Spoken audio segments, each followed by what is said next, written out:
birds are chirping, and it's only evening. I'm Yisrael Einhorn, joined today by Yosef Silver as we set to bring you this incredible matchup on a Saturday night in the Max Center Athletic Center as the YU Max looks to take on the St. Joseph, Long Island Golden Eagles. Yosef, what would you say the key? All right, before we even get to keys, how did each team fare out before they came here tonight in the last games?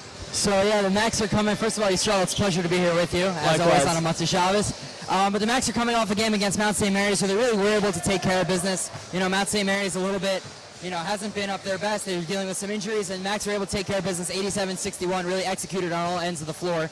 And as for St. Joseph's, they're coming off a St. Joseph's battle, having defeated St. Joseph's Brooklyn, improving to 3-2 in the conference. Now, what would you say, or who would you say, are the players to look out for in tonight's matchup? Well, we're going to start out for the St. Joe's Long Island Golden Eagles, which is a really long name. We're going to start out with Spencer Malloy. He's a 6'4" big. He's in his 5th season using his COVID year. And he's just a really huge presence on the inside. He's been with them for a while already, and the Max are really familiar with his play. He's going to be a big handful for the Max tonight. And then on the other side of that is going to be Luke Cronin, who's going to be key for the Max to try to shut Malloy down. We've seen him go against bigs in the past. Against toughs. They went against 6'11" Joshua Bernstein. This is going to be a little bit of a different matchup tonight with Malloy being a little bit shorter but much more well-built. So let's see if Cronin's up for the challenge. Now, what would you say are, and just what I wanted to know earlier, really the keys of the game? Yeah, so the keys, the most important. So first off, for the Max, it's going to be playing a full 40. So going against Sarah Lawrence and Manhattanville, which were the two previous games before the aforementioned Mount St. Mary, the Max really struggled to play a full 40 minutes, and it really came to bite them at the end. They lost to Sarah Lawrence on a buzzer beater, and they beat Manhattanville, but in overtime. Those are two games that the Max, had they played a full 40, probably could have won. In regulation at least. So it's going to be key for the Max to play a full 40. Additionally, we mentioned with Spencer Malloy, he's always given the Max a problem with the rebounds. They've been a little bit better with it this year, but the Max are really going to have to come out strong on the glass, making sure to limit the second chance opportunities for the Golden Eagles and really take their own second chance opportunities on offense. And then defensively for the Max, it's going to be about the rotations. Spencer Malloy, despite the fact that he's a big player, he's really a good distributor for them. He's been a key player for them, not just rebounding, but also passing. The Max are really going to have to make sure that they're on with their rotations to make sure he has no one to distribute the ball to. Astutely put, Yosef. You're always on the money. Stick around, because after this commercial break, we got YU Max basketball. The best source of news today is JBS. And viewers should understand that this has become the public square of the American Jewish community. This is where they can get 24/7 information, understanding, analysis, sympathetically, honestly, accurately. JBS should become the address of choice.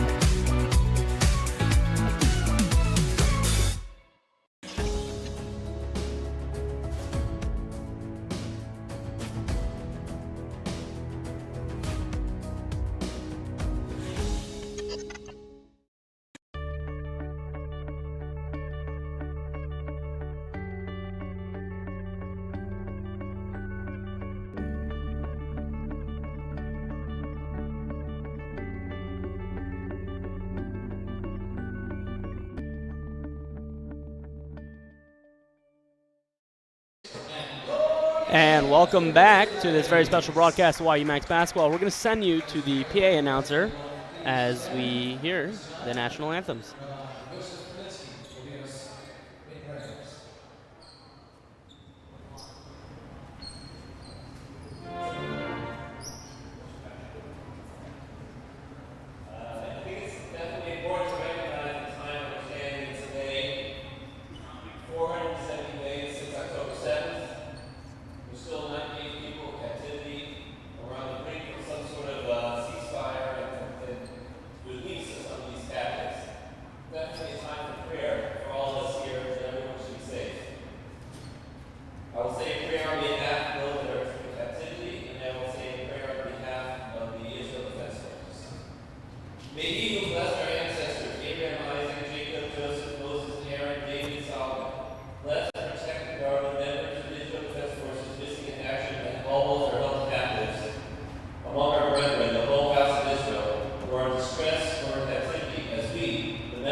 We ask everyone to please remain standing for the national anthem of the United States and the ceremony.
Welcome back. Huge thanks to JBS, the Jewish Broadcasting Service, for helping bring Yeshiva University basketball to a national television audience once again this season. With many thanks for the kind support from the Hod family and gratitude to Hashem. JBS's mission to celebrate Jewish life and culture aligns perfectly with showcasing dedication and skill of these amazing Jewish athletes. We're thrilled to be broadcasting with JBS and sharing the Max journey with the JBS audience. Your starting lineups are sponsored by the Yeshiva University Office of Admissions. As you start your college journey, make sure you visit us online to check out all the great virtual events and opportunities we have for YU students and how you too can be a Maccabee. The starting lineup for St. Joseph's Long Island Golden Eagles, we got at guard, 6-foot junior from Manorville, New York, number 10, Justin Turner. At guard, the 6'3" grad student from Queens Village, New York, number 24, Justin Forrest.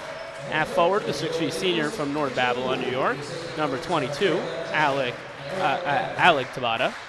At forward, the 6'4" junior from Westbury, New York, number 32, Anthony Todd.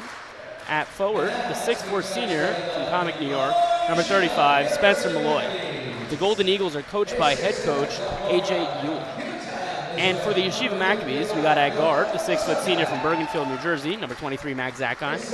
At guard, the 6'2" senior from Muncie, New York, number 12, Zevi Samet.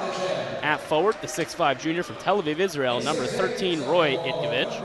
At forward, the 6'7" sophomore from Givatayim, Israel, number 55, Yoav Oselka. At forward, the 6'8" sophomore from Great Neck, New York, number 21, Luke Cronin.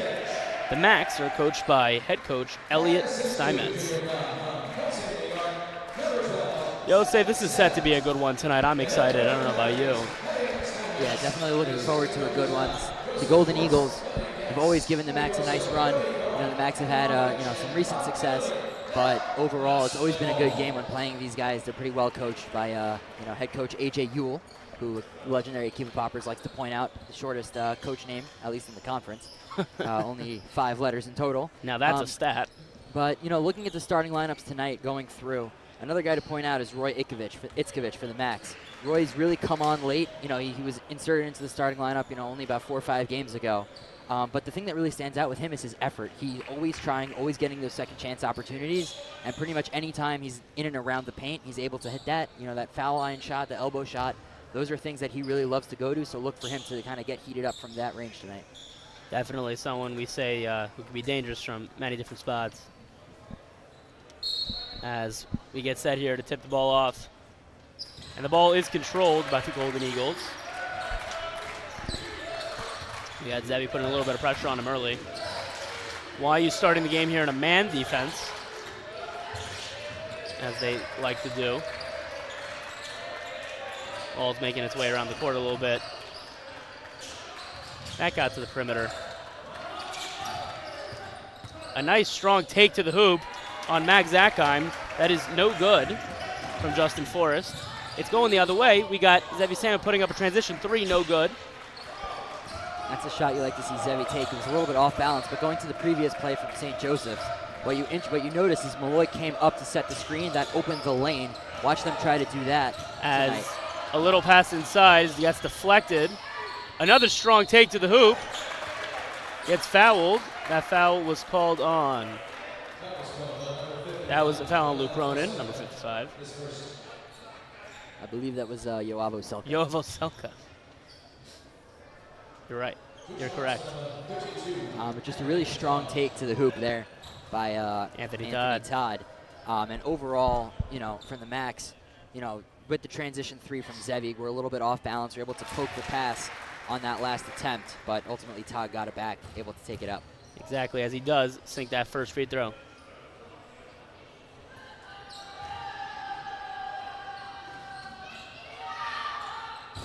And unable to capitalize on that second free throw while he was going the other way, down 1-0.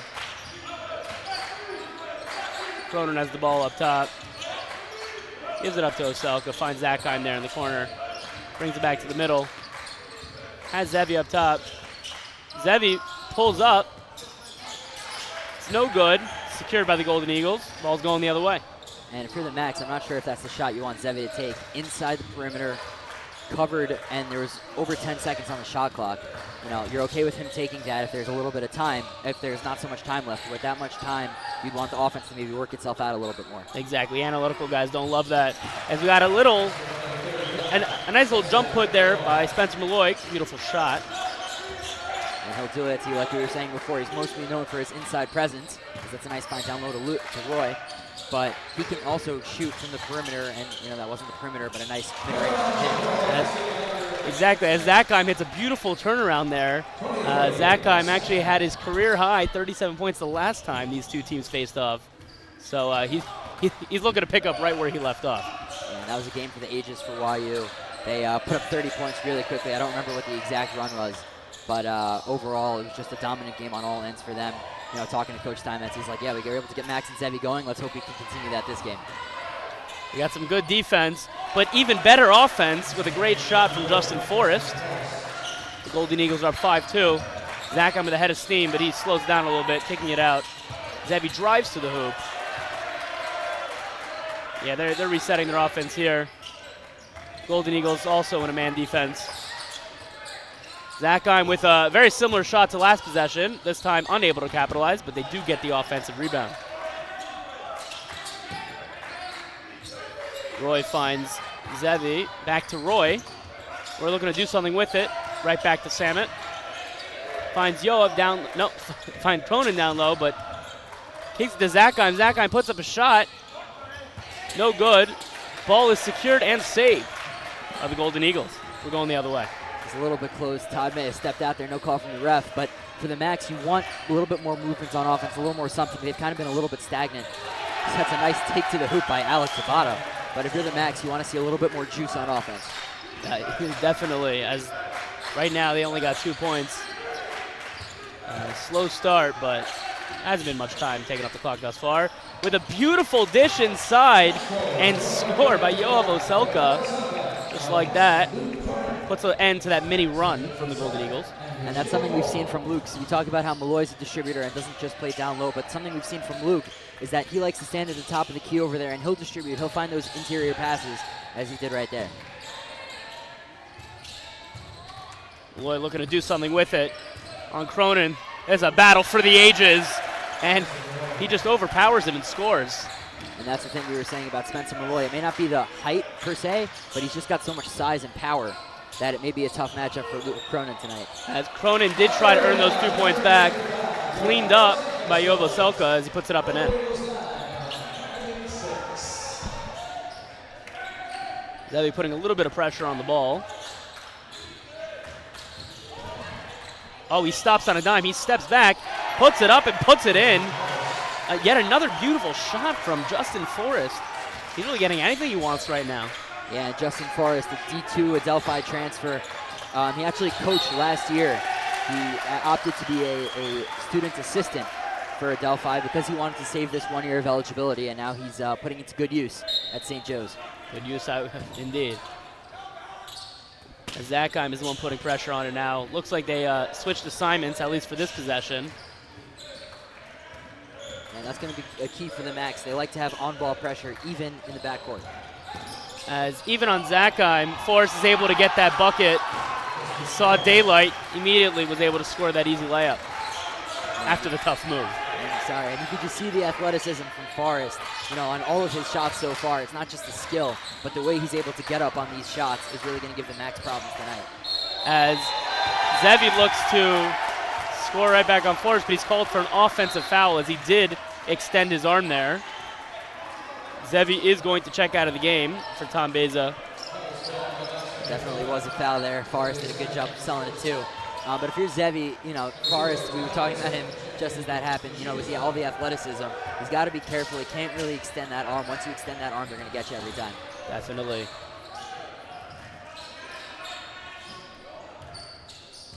The Golden Eagles looking to set up their offense here.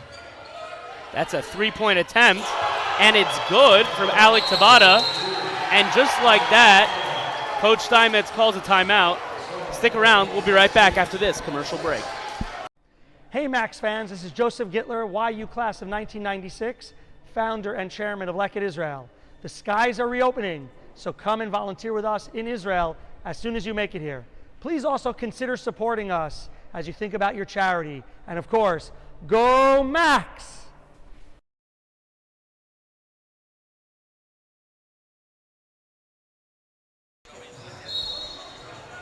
Welcome back. The score is 16-6. Golden Eagles came out to an early lead here, really led by the firepower of multiple guys, notably Justin Forrest, but really a little bit of everything from everyone, might I say. Yeah, it's really been a complete game from the Golden Eagles so far. Obviously, Justin Forrest, like we mentioned, he's been a huge piece for them, but Malloy's distribution, right before the break, we just had a big three from Tabata. And that's how they beat you. They're a very well-rounded team. They got shooting, they got size, they got athleticism, and it's really come to display here as they got 16 points in the first 5 minutes. Roy gives it up to Zakheim.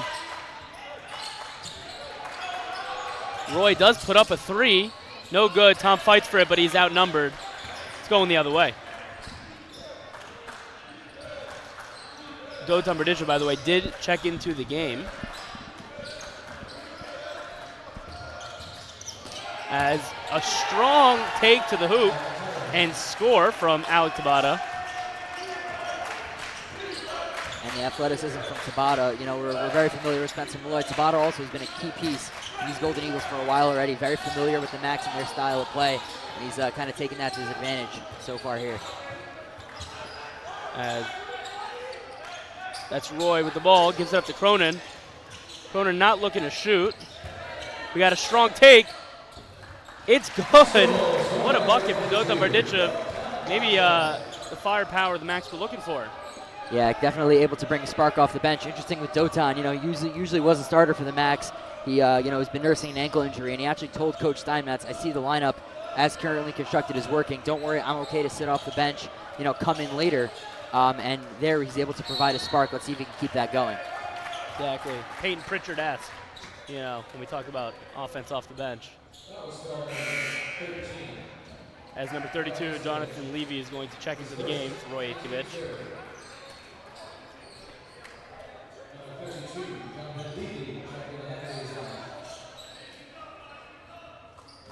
That's Forrest taking the ball out.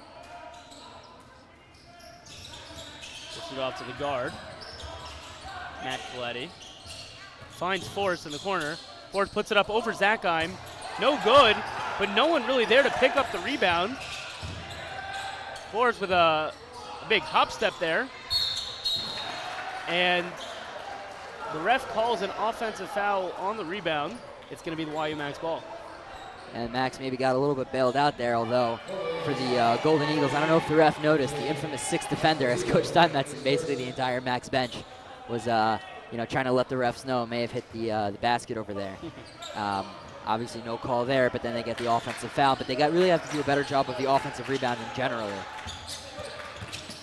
Zakheim takes it to the hoop. That's Levy with a mid-range shot. And again, it's the guy off the bench providing the offense for them. As a little bit of a wild take there, but he is fouled. That's Alex Abada going to the line. He will shoot 2 free throws.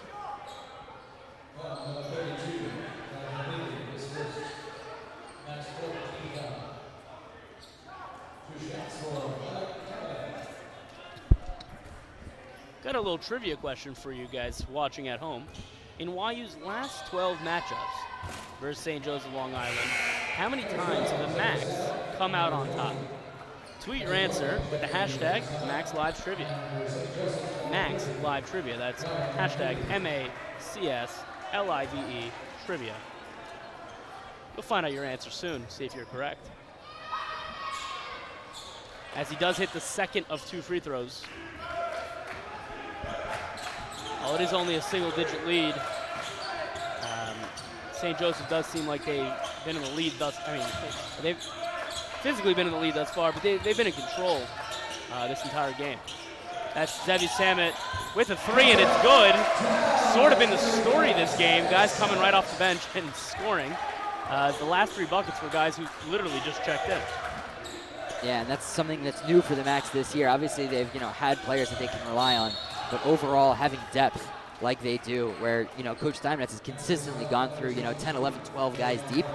Having that depth and that ability to kind of sit guys when they need a rest or bring a guy off the bench for a spark has really proven strong for the Max thus far this season. Exactly, and that was Dotan Berdichev who did get called for the foul there. As we got a little bit of a deflection from Effie Freundlich, but Forrest does retain possession. Oh, a beautiful dish inside, unable to hit the layup. They really had to walk where they wanted them. And just like that, the lucky defensive stop turns into easy offense as Effie Freundlich scores the layup. Yeah, I was hoping we could maybe get a dunk there from Effie, but decided to play it safe, take the 2 points, and now it's only a 4-point lead for St. Joe's. I know he's athletic, but is he capable of a standing dunk? Effie's capable of anything. Love that, love that. Wow, a nice little spin and jump put. That is a score. It's 21-15. YU is down. We're going to send you to commercial break, but stick around, because we'll be right back.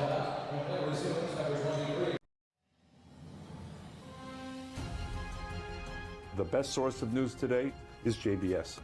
And viewers should understand that this has become the public square of the American Jewish community. This is where they can get 24/7 information, understanding, analysis, sympathetically, honestly, accurately. JBS should become the address of choice.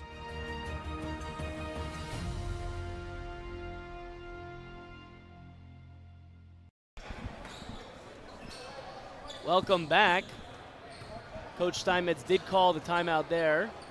Looking to give, looking to recite probably a benediction to his team, give them the energy that they need to really take into the second half of this first half. Yeah, speaking of benedictions, we want to give a shout out to our president, Rabbi Dr. Ari Berman, who will be giving the benediction at the presidential inauguration on Monday. So congratulations to him. That's a very big achievement. Congratulations to him and really all of Yeshiva University as he represents each and every one of us. Forrest is on Zevi. Freundlich has been really active on defense. with that deflection leading to a turnover. It's YU ball. Yeah, just great effort so far from some of these Max players. You see guys come off the bench, maybe they're a little bit more energized. But what we've seen so far is when the Max are really putting their pedal to the metal, and the guys that are really trying, right, we've seen with Tom Beza, Roy Ikovich over there with Effie Freundlich, when guys are really putting their pedal to the metal and giving it their all, they've really been able to make spark plays. As that guy puts up the three, he wasn't able to hit the last one, unable to hit that one as well, but we like that he's being aggressive here with those shots. That's a transition three. No good.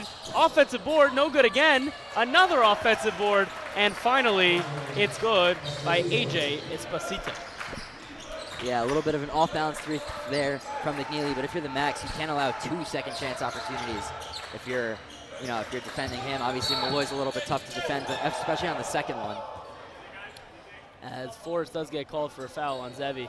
This is a marquee matchup, This Dustin Ford versus Zevi Salmon match. It looks like each of them are playing with a chip on their shoulder, trying to be that offensive powerhouse to carry their team to victory. Yeah, definitely. We were talking about Justin Forrest, but Zevi Salmon in his own right, after a couple of struggles in the non-conference play, has really turns it on in the conference games. Last year we mentioned he scored 38. Maybe looking to eclipse that mark in this game. As the Golden Eagles do get called for a foul there on the ground. YU will take it out under the basket.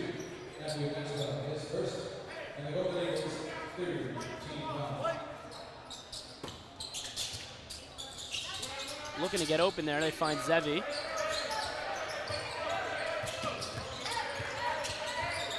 Zevi has himself open, but he's looking to do it himself. That's a turnover going the other way. The Golden Eagles slow down the ball a little bit. They're going to look to set up their offense. Beautiful closeout. I'm loving the energy from Effie Freundlich so far. Has a strong takedown low. That's back-to-back buckets from Esposito.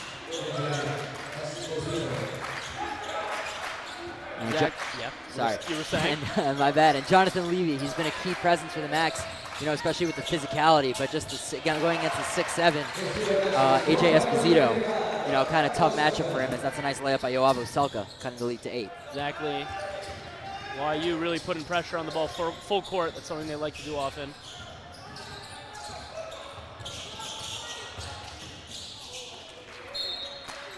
That ball is out of bounds. It's going to stay here. And what we've seen with Yoav Oselka, that long reach, we've seen it consistently. He's able to just, deflect passes, always get his hands in the way of potential passing lanes. As it was deflected a second time. The ref's going to call a foul, kickball. Going to call a kickball on Effie Freundlich. Again, he's been active, but that time, a violation. And you love to see the sportsmanship with Maxwell heading to the floor. Effie Freundlich right away offering a hand up to help him. Well, that just hashtag YD3. Exactly, the kind of guy that Effie is. We got a foul call down low on number 32. That's Jonathan Levy.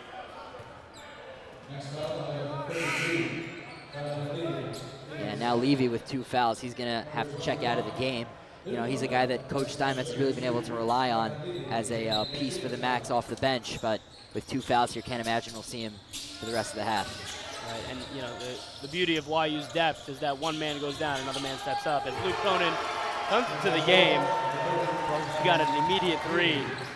That's a big 3 from McNeely. He had actually 5 threes against Merchant Marine, a total of 22 points in that matchup, which was the one before the aforementioned St. Joe's. He's really an X-factor for this team. That's a nice play by Luke Cronin. But he's really an X-factor for the St. Joe's Long Island team. If he can get hot from the line, it can really, be a death sentence for the Max. Justin Turner looks to set up his offense. Finds McNeely again. He puts up the mid-range. It's short. Offensive rebound. Really been the story of the game thus far. Offensive rebounds leading to second chance points. This time it's Malloy. Yeah, already 4 offensive rebounds for the Golden Eagles. And the Max really going to have to do a better job of containing Malloy on the paint. And a turnover there. Golden Eagles are coming down the court.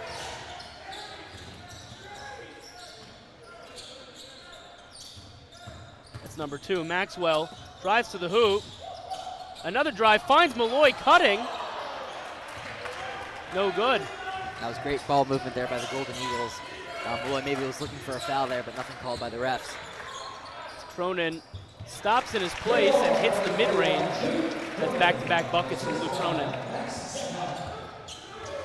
despite some of the struggles on the rebounding end or defensively, he's been a nice piece so far here for the Max with obviously those back-to-back buckets. Tied for the team lead with 6 points. Turner at the top, a little bit of a wild pass, but it was deflected. So they are going to remain with possession of the ball. Traurig checks into the game for Effie Freudel, giving him a well-deserved break.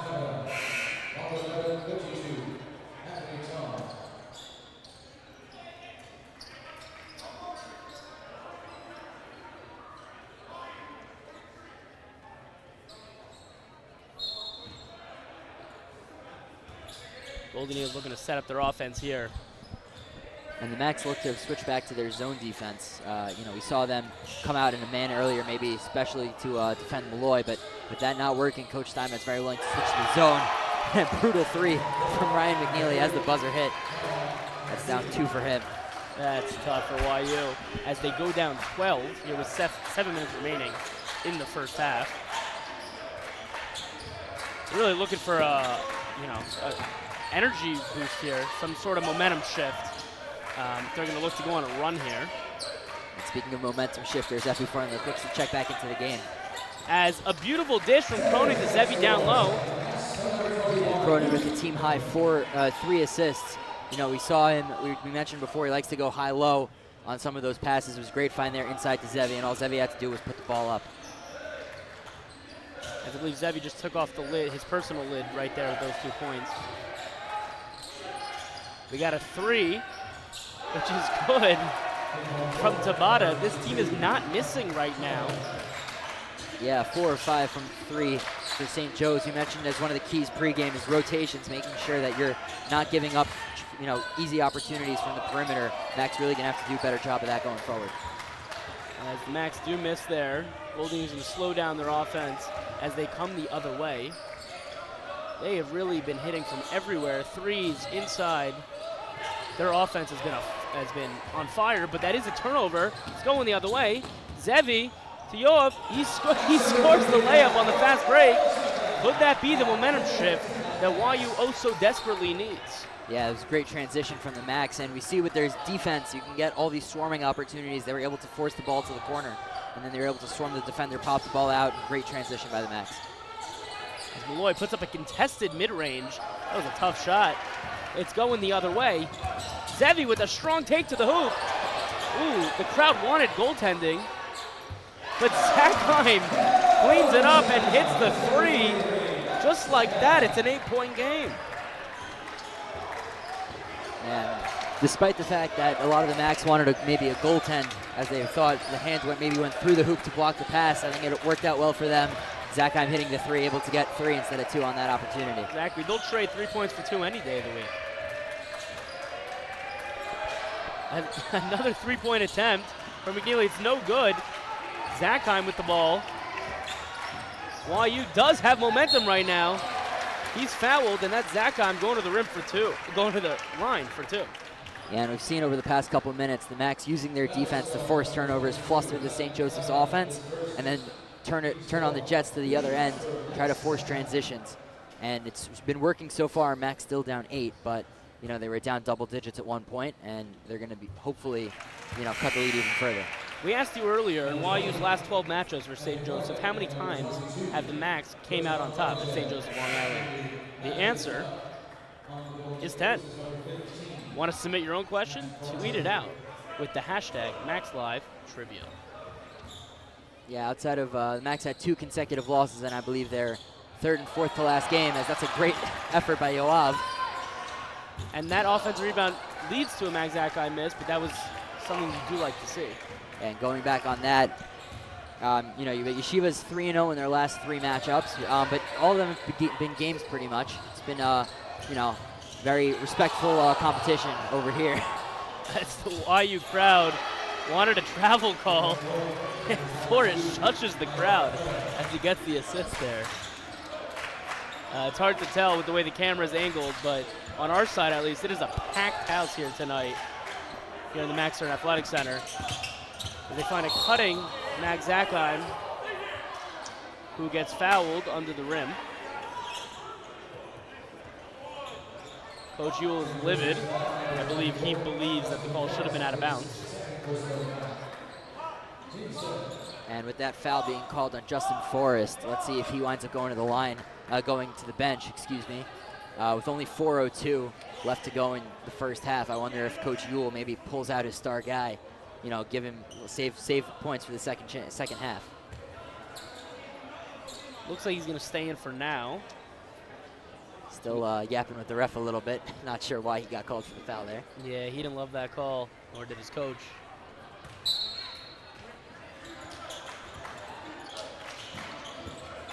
Zakheim has the ball up top. He drives to the hoop. He scores the layup, but is called for the travel before he does so. It's going the other way. Yeah, Zakheim able to find an open lane. Maybe took an extra step there. Coach Steinmetz, you know, not loving it, but at the end of the day, that's gonna, you know, take 3 steps, you're gonna get called. Yeah, unfortunately, too many turnovers for YU in this first half. It's hard to win games when you're giving the ball up. As a little bit of a sloppy play there from the Golden Eagles. That's a steal from Dotan Berdicic. He brings the ball up, gives it up to Effie. Effie looking to make something happen, gives right back Dotan. Dotan really been the ball dominator of this play as he puts up the 3 when he sees no offense being generated. Zakheim with the offensive rebound. They have Roy in the corner. Roy gives it cross court to Effie. Yo down low, back up to Roy. Roy, the strong take to the hoop, and he gets fouled. He's going to go to the line for 2. And that was a good play by the Max. You know, on the initial possession over there, you know, not great ball movement. You know, Dotan was forced to put it up because there just wasn't much going on around him. But Roy, on the second chance, just finding the lane to the basket and getting fouled, trying to cut this lead to single digits. Subscribe to Max Live on YouTube to make sure you do not miss any amazing Max games and highlights this season. He did hit that first free throw, making it a single-digit lead, 39-30, with just about 3 minutes to go in the first half. Roy is unable to hit that second free throw. Golden Eagles coming the other way.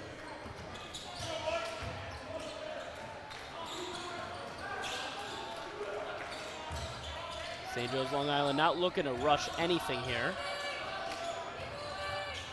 As Roy gets called for a kickball there. You know, even though it remains Golden Eagles ball, they, you know, throw him off a little bit with that kickball. Yeah, just speaking of throwing off the Golden Eagles, this zone defense from the Max has really been giving the Golden Eagles problems. Ever since Coach Steinmetz switched to it, they've been able to force a bunch of turnovers, kind of fluster St. Joe's on offense. As unable to hit the 3 there. We got Zakheim coming the other way. He doesn't have numbers, but he doesn't care. 39-32. Zakheim with a strong take to the hoop. Yeah, the Red Rocket shot out of a cannon on that play, and he's very dangerous when he just gets his head down going downhill. As Yoav Osoka does get called for the foul there. That is the 6th team foul. 7th. There we go, that's what I figured. That's why he's going to the free throw line. He's going to shoot. Yeah, not only does it send Tabata to the line, but Yoav with now 2 fouls. He's going to head to the bench, presumably for the rest of the half.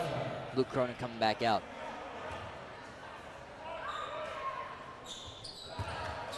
He hits the first of the 1-and-1. He earned himself a second free throw.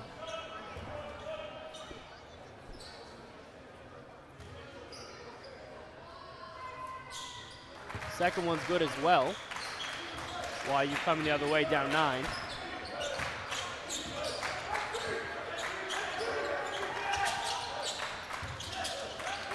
Corner looking to make something happen. Roy with the deep 2. Offensive rebound.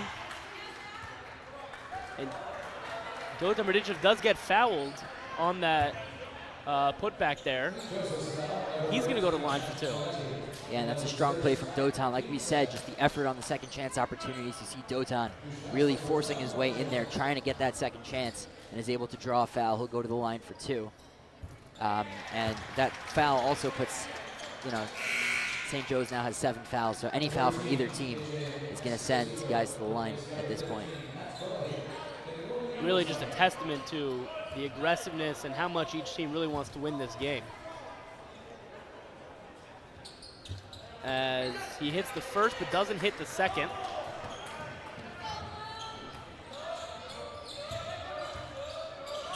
Golden Eagles in no rush to make anything happen. YU still in their zone defense. Nice little closeout on the 3 there, which leads to the ball going inside. We got a foul on Luke Cronin. And that will send Esposito to the line. Sorry. That'll send Esposito to the line. I apologize.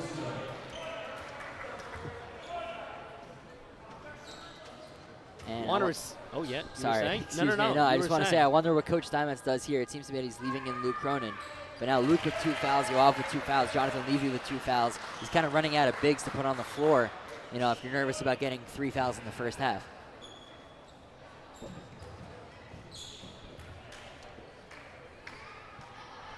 Yeah, at this point, he knows these guys are professionals. He knows that they know they have 2 fouls. I assume they're gonna, look to avoid their third in the first half. As we got a 3-point attempt from Dotan Mrdichev. It's no good. Golden Eagles are coming the other way.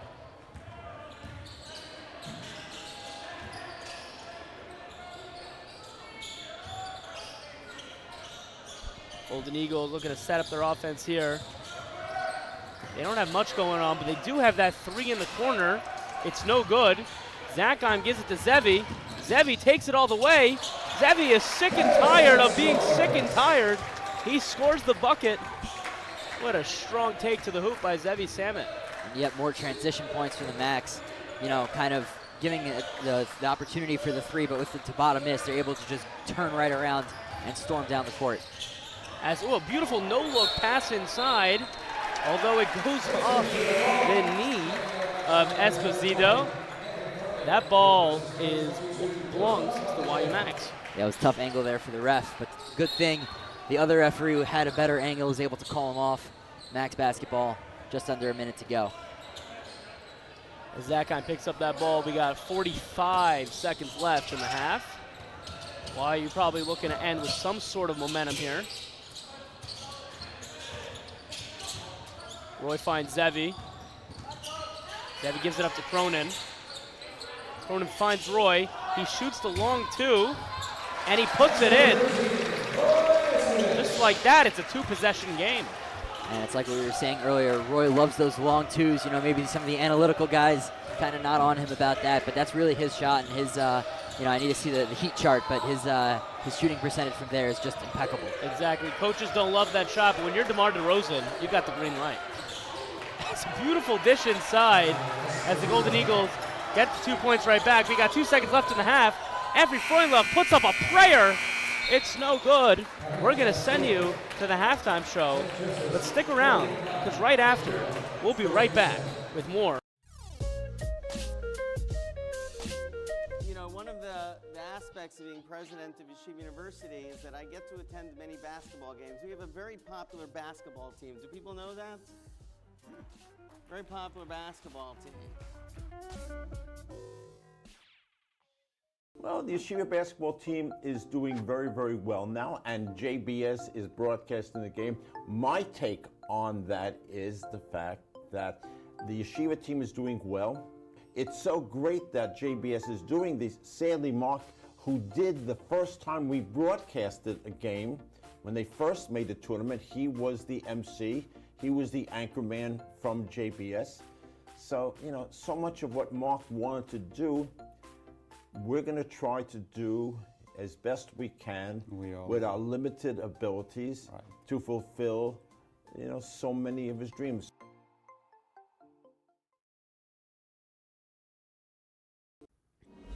Max Live, Yeshiva University men's basketball on JBS, is made possible in part by Janet and Lior Hod and family, with immense gratitude to Hashem.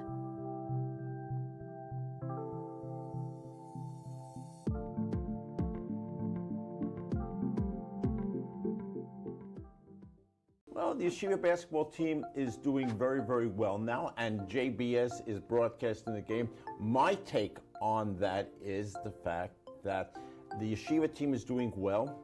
The most interesting thing for me, when people forget about how many games they won, is that when they play in the tournament, the first round game, which takes place on Friday, doesn't start at 8 o'clock in the evening. It starts at 12 noon. The NCAA, which is the overriding body that controls sports, has more rules than the Shulchan Aruch, the Code of Jewish Law. But they're accommodating us. It's another barometer of where Jews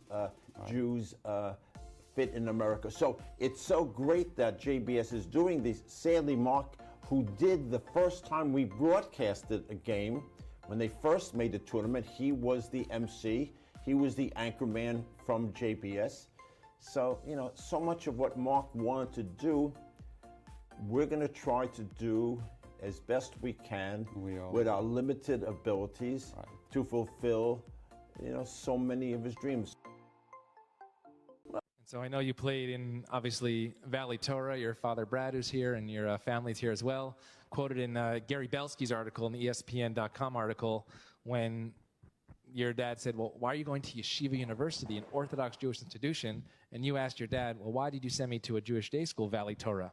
Explain why you decided to take that jump to Division III to play at a Jewish institution and how that transformed the Jewish community. Yeah, no, absolutely. When it came down to my decision, it came down to, can I be a religious Jew? Is going D1,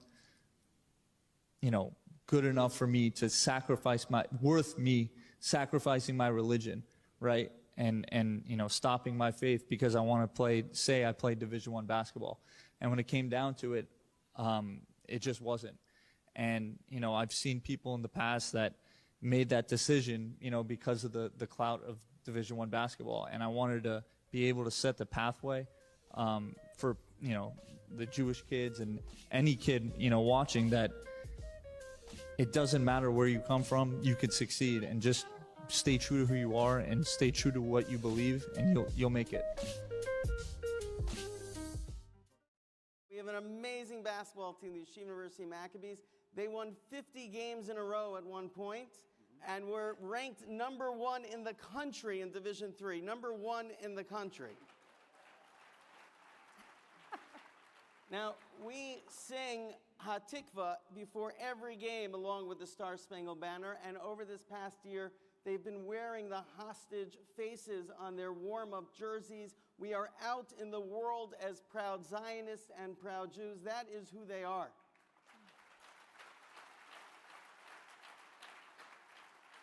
So there was one game that was deep in Pennsylvania, 4 hours away from New York, that took place on Erev Shabbat on Friday afternoon. And we thought that there wasn't going to be anybody in the arena that would be supporting our team. And we show up to the game, and the place is packed with our fans. And we asked them, where are you from? And they said, we're members of the local Reform Synagogue, and we're here to support our team, Yeshiva University. Wow. Pretty good. And that's when our players realized that we are not playing for a school, we're playing for a people. And that is the sense that I have felt across this country, across the world with the Jewish youth and our adults, across this amazing Am Yisrael, across this Mishpacha, that we all feel that we're playing for something larger than ourselves, we're playing for a people. And we are not defined and being cornered by hate, but we are defined because we support each other with love, with a shared mission and a shared purpose. And that's been my experience that's been defining me.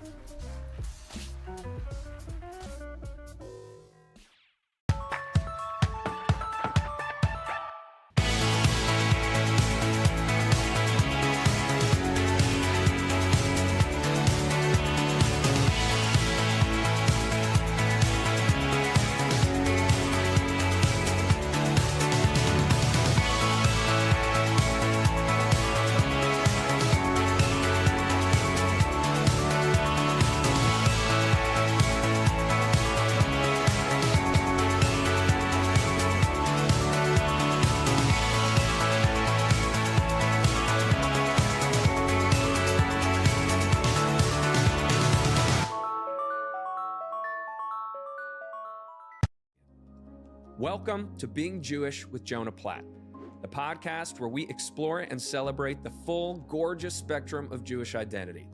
Every week, I'll sit down with notable Jews and non-Jewish allies across professional fields like entertainment, business, sports, politics, food, and more.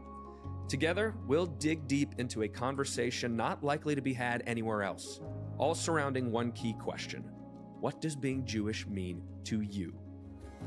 So please, join me on Being Jewish with Jonah Platt, a judgment-free space of nuance, warmth, and honesty, where we can exalt, examine, and share together in the stories that make us who we are.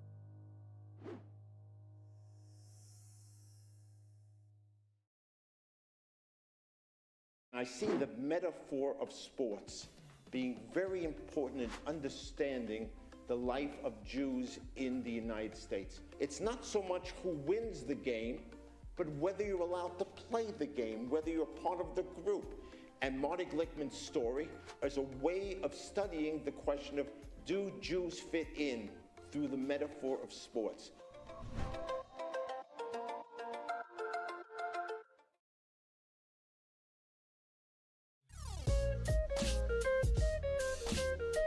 One of the aspects of being president of Yeshiva University is that I get to attend many basketball games. We have a very popular basketball team. Do people know that? Very popular basketball team. Like, I thought I was coming to Yeshiva University. It'd be great academics, they're professionals, they're business, they're rabbis, they're educators. But we have an amazing basketball team, the Yeshiva University Maccabees. They won 50 games in a row at one point. And we're ranked number 1 in the country in Division III. Number 1 in the country.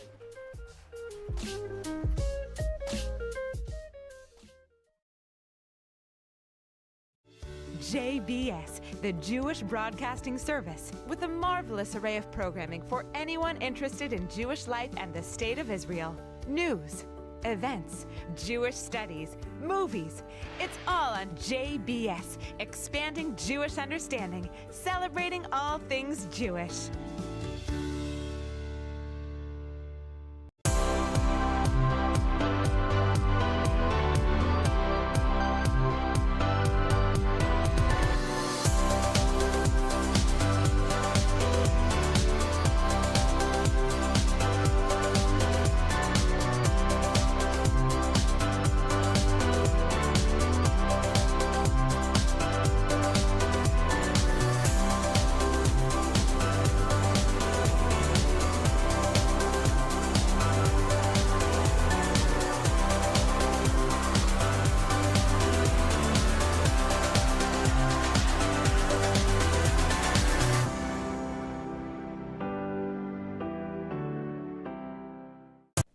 Through a difficult time here for American Jews, but the fact of the matter is that in the sports world has been very tolerant to us. The NCAA has more rules than the Code of Jewish Law, the Shulchan Aruch in Hebrew, and yet within the thousands of rules, they say that if a team can't play because of religious reasons, we'll defer the game. This is not just a sports story. This is a way of seeing American Jewish history.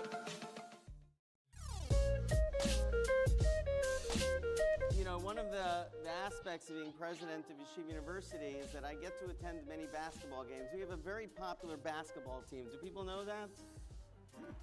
Very popular basketball team. Hey Max fans, this is Joseph Gittler, YU class of 1996, founder and chairman of Leket Israel. The skies are reopening, so come and volunteer with us in Israel as soon as you make it here. Please also consider supporting us as you think about your charity. And of course, go Max!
best source of news today is JBS. And viewers should understand that this has become the public square of the American Jewish community.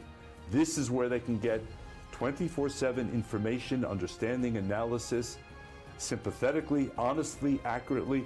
JBS should become the address of choice.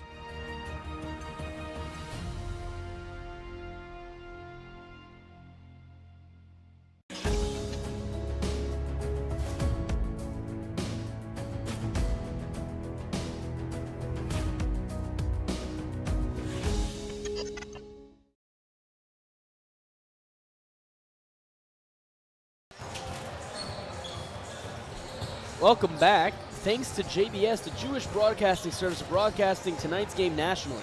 JBS is dedicated to strengthening Jewish identity and education through the 24/7 programming. JBS is an incredible platform for sharing these games, and we're so grateful for the support of the Hode family in making the season's television broadcast possible. Stay tuned as we bring the max energy to your screens, coast to coast. Halftime stats are brought to you by Lekit Israel. Lekit Israel, rescuing nutritious surplus food for Israelis in need. Yosef, talk to me. What do we got for the Lekit Israel stats? Yeah, so just to start off, we're going to go look at basically all the shooting percentages for St. Joseph's. They're 17 of 29 to 58.6 from field goal. Overall field goal percentage, they're 5 of 9 from 3, 6 of 8 from the line. They're really shooting the lights out of the ball, and it's really improved. Obviously, 45 points and a half is not what you want if you're Coach Steinmetz. And in particular, Alec Tabata, not necessarily known for his scoring. They actually lost their leading scorer, Xavier Allen, from last year. He transferred somewhere else. But Tabata's really stepped up in that role. He's 3 of 4 from the perimeter, 5 of 7 overall, leading both teams combined to 16 points just in one half. So we talked last game about how Max had 20 in the first half. This game, Tabata's got 16. The Max have been a little bit better since they switched to the zone, forcing a couple turnovers. But overall, they're going to have to do a better job defensively. And then looking for the Max, I just like the way they've kind of distributed the points. They've got 8 for Max, 8 for Yoav, 7 for Zevi, a couple other guys contributing as well. But the shooting numbers for them are not 2 of 10 from beyond the arc. Now some of those are shots that maybe they should be hitting. Other of those are maybe shots that you would hope that they'd look for maybe a different opportunity. So look for the Max to maybe try to run their offense a little bit more, try to create open shots. We know the Max offense really runs at its best when they're moving around, creating open shots for guys like Zevi, guys like Max, guys like Dotan. Let's see if they can continue that here, or they can restart that here in this half. Well put. You're really a wizard on the mic, and even more of a wizard when it comes to stats. Yosef, that was the Lekit Israel halftime stats. We are ready to bring you second half of Max Live basketball, Max basketball for that matter. The score is 45-37. YU is down by 8. We got 20 minutes left in the game. This is going to be one for the ages. We got a packed house here at the Max Stern Athletic Center. As I pointed out, the angle on the screen may make the gym look not as full because you can't see the other half of the court, the other half of the stands, but we got a packed house as the ball is up and second half has begun. Zevi gives it down low to Cronin. Cronin with a strong take to the hoop, but he gets called, not take to the hoop, strong move there, but he does get called for a travel. That's a turnover immediately. It's going the other way. Yeah, not an ideal start for the Max. If you're Luke, I like the idea of working on the smaller defender, but you just got to be aware of your feet. You can't be moving your feet like that. You're going to get called for it every time. Exactly. As long as he stays disciplined, Luke knows that it's barbecue chicken down there.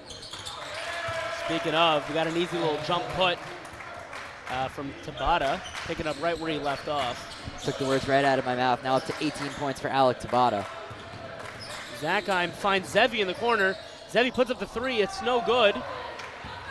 Forrest is coming the other way. He stops on a dime, puts it up, puts it in. YU is down 12 after a quick 4-0 run from the Golden Eagles. Yeah, just another show of athleticism, incredible from Justin Forrest. He's been huge for them this game really. Only 8 points, surprisingly. I would have thought more based off of what I've seen, but he's just been everywhere in every facet of the game. That's a gorgeous pass inside for Zevi Samet.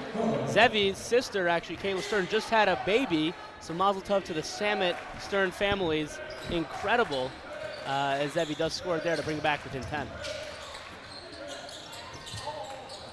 As we got a defensive rebound there, strong rebound.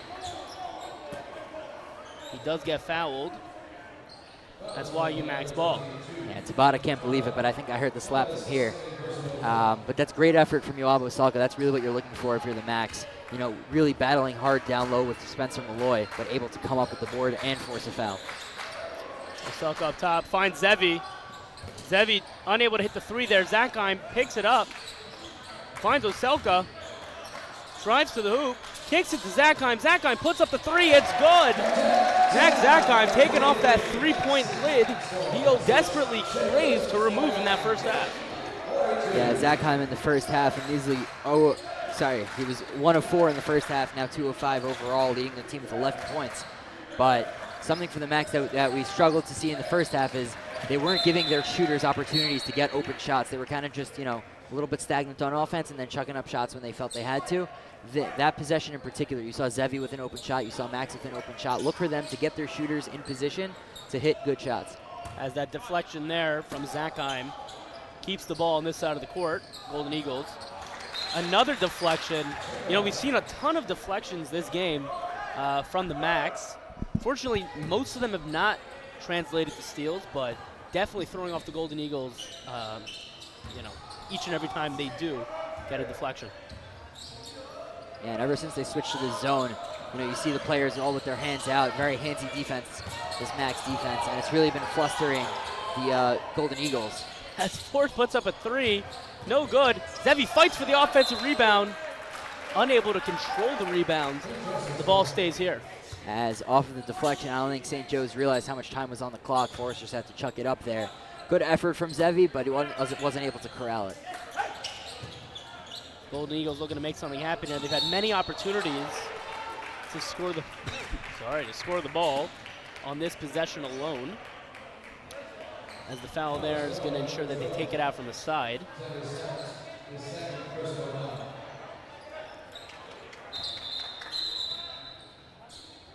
The ref calls.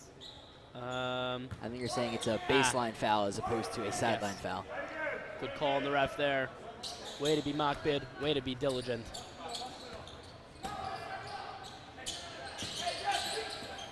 Golden Eagles do inbound the ball. Forrest puts up the shot. A few misses early in this half from Forrest.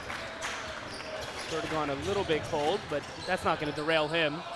Zakheim with a strong take to the hoop. No good. It's going the other way. Golden Eagles do have numbers. Zevi tries to stop it. Zakheim comes in from behind and gets called for the foul. That's an and one. Yeah, I wonder if we can see on the replay here if he was touched. Max Zakheim is convinced he did not lay a finger on Alec Tabata. But Alec Tabata is going to go to the line for some shots. Yeah, that's one of those fouls that, for one shot, because he did score the layup, that's one of those fouls that if this was the NBA, Coach Simons definitely would challenge that one. But unfortunately, that's not an option for them, so they're going to have to play on.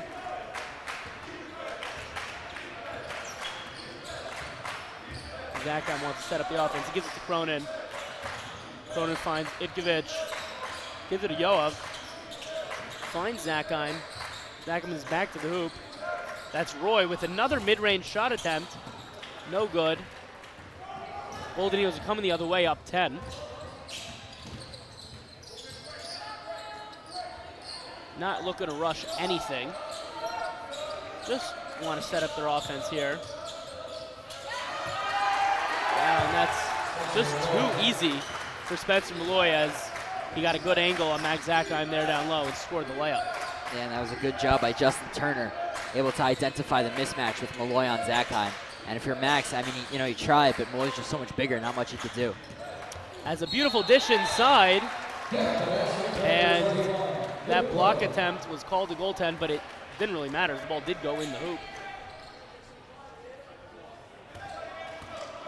And just an athletic play from Todd, but great job by the Max trying to get the ball inside. When Malloy's up top, they're really going to try to work to see the ball inside, trying to find the mismatches where they are. As Malloy finds the open man, and that's just too easy for Todd. Yeah, the problem with this zone defense is that very often it can force turnovers, kind of fluster the offense, but when the Max get beat, it can look really bad. As that's a nice take from Zakheim. Thought he wanted a foul there. Nothing happened. But overall, with the defense. They've been doing a really good job, but sometimes they'll just get beat like that, and it kind of does look bad. Right, exactly. Speaking of getting beat, Max Zakheim did score there. We are going to send you to commercial break. We will be right back. Hey Max fans, this is Joseph Gittler, YU class of 1996, founder and chairman of Leket Israel. The skies are reopening, so come and volunteer with us in Israel as soon as you make it here. Please also consider supporting us as you think about your charity. And of course, go Max!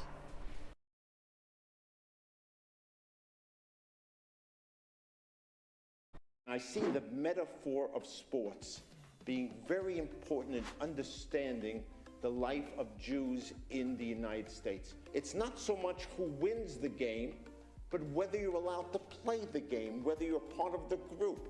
And Marty Glickman's story is a way of studying the question of, do Jews fit in through the metaphor of sports?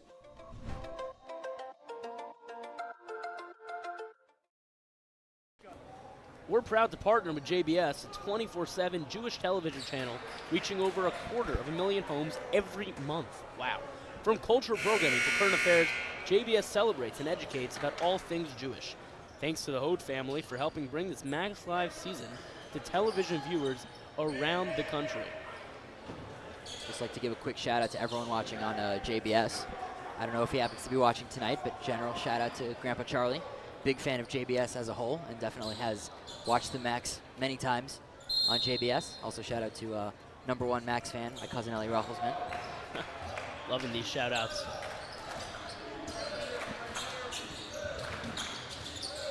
Golden Eagles looking to score coming out of that timeout.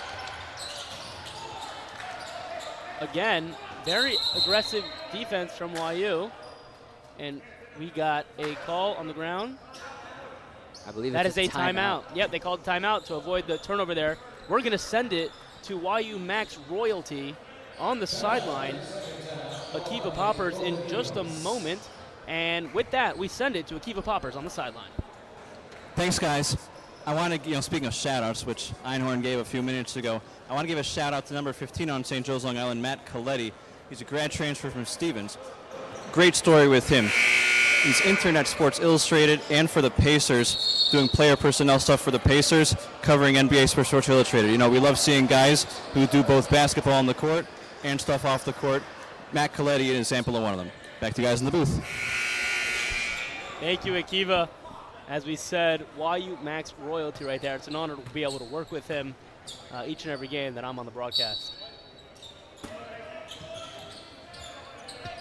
And as in terms of Coletti, extremely impressive, able to balance his D3 responsibilities, being on the team, and then following D1, able to work with the Pacers, which sounds like an awesome opportunity for him.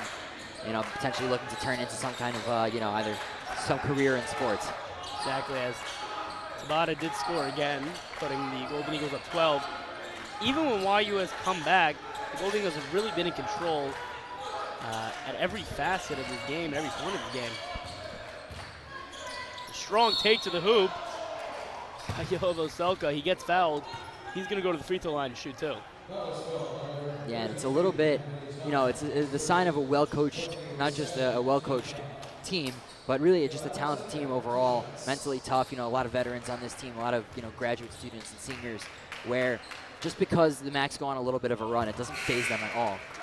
They were up 13 at one point, now they're up 11 with the free throw, but either way, they've always just been able to play their game, settle down, not getting too frantic, even with the zone that the Max have been playing. They've just really been able to, play their game, get set, and maintain control here. Exactly. Cool, calm, and collected. The motto I like to give the team is the YU, cool as a cucumber, Max. So we got an aggressive defense from Levy there, but he does get called for a foul. Aggressive defense, sometimes what you look for, but getting called for a foul never helps when you're trying to come back. And that's Levy's third foul of the game in just 4 minutes. As Tabata with another take to the hoop. He gets fouled yet again. this time he's going to shoot 2 free throws. And that's going to go on Jonathan Levy yet again. Levy just really struggling to deal with the physicality and athleticism of Tabata, as maybe Coach Steinmetz going to match athleticism for athleticism with Effie Freundlich looking to check into the game. For behind-the-scenes pictures and content you won't find anywhere else, be sure to follow @MaxLive on Instagram, as he does hit the first free throw there.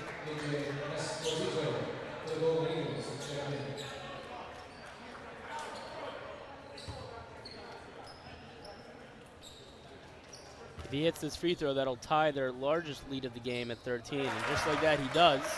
I saw you trying the announcer jinx over there. Did not work. Don't accuse me of, no, kidding. You're right. And it's interesting, looking like St. Joe's now in a zone.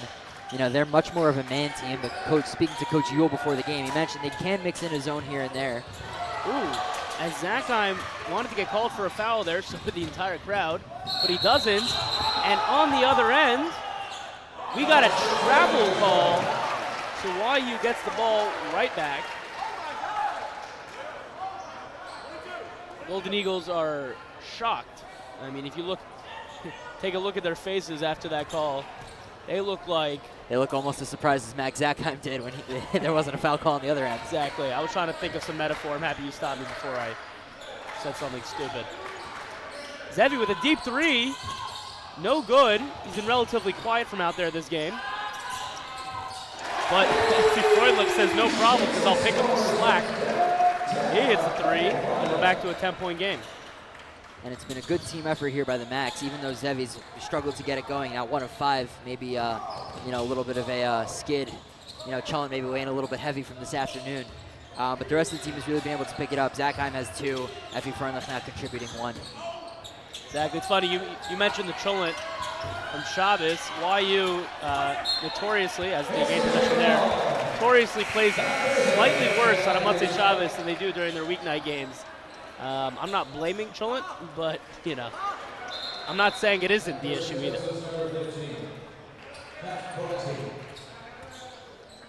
As after that miss, we're going to get Tom Beza now checking into the game. Maybe put another shooter on the floor. Obviously, we know Beza with the defensive intensity, but really can be lights out from 3. As he did come in for Zevi Samet. Opponent up top, he gives it to Zakheim down low.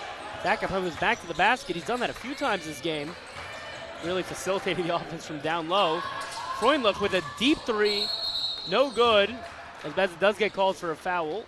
The ball is going the other way. Although we like that aggressiveness, trying to go for that offensive board. Yeah, Tom Beza really plays every time he's on the court. He really leaves it all out there, and maybe a little bit of a heat check for Effie Freundlich with the deep 3.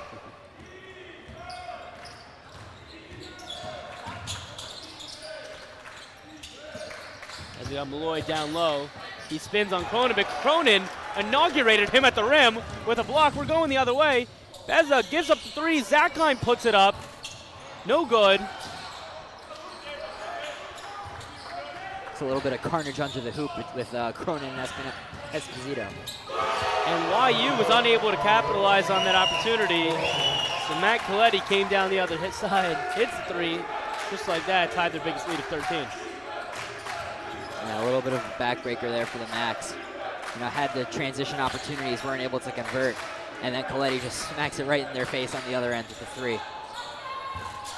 Beza unable to score there. Tries to save the ball. He dives right into Kiva Poppers there, trying to save it. He does get called for the out of bounds. Yeah, but once again, another good effort by Tom Beza. Maybe trying a little bit too hard on that shot. I don't know if he was super, super set when he put it up. But you just love to see the great effort, even though he wasn't able to get it, trying to knock it off Coletti.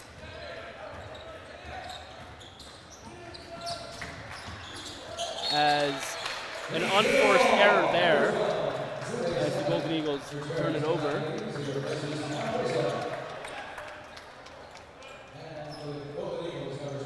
Mrdichev is going to take it out.